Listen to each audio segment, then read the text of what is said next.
Hello बच्चों।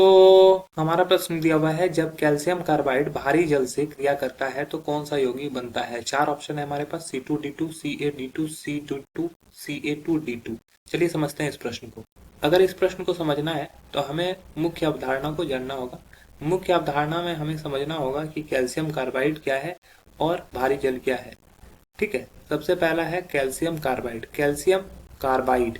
तो calcium carbide को जो फॉर्मूला होता है ये होता है CaC2।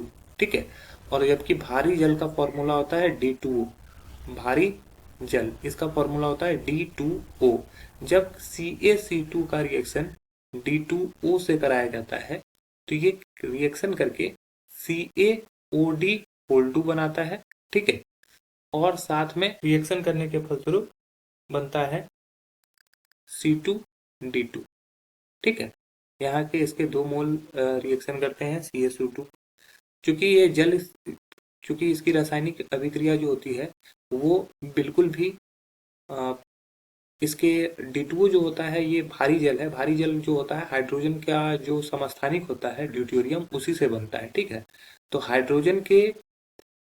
हाइड्रोजन का जो प्रवृत्ति होता है उसी का प्रवृत्ति D2O भी रखता है। मतलब कि अगर जल से CaCO2 जैसा जल से अभिक्रिया करता है H2O से, हाइड्रोजन और ड्यूटेरियम एक दूसरे के समस्थानिक है, जिस तरह से यह जल अभिक्रिया करेगा उसी प्रकार से हमारा भारी जल भी रिएक्शन करेगा।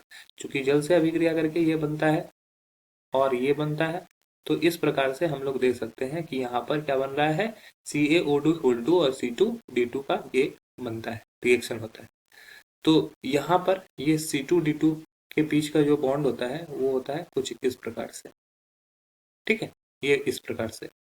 तो हमारे जो सही उत्तर हो जाएगा, पहला है C2D2, ये बिल्कुल सही है, यही बनता है। दूसरा है CaD2, Ca के साथ OD होल 2 बनता है तो ये गलत हो जाएगा। CD2 ये भी गलत हो जाएगा और Ca2D2 ये भी गलत हो जाएगा। तो हमारा जो सही उत्तर हो जाएगा वो हो जाएगा ऑप्शन ए। आशा है कि यह प्रश्न आपको समझ में आया होगा। धन्यवाद।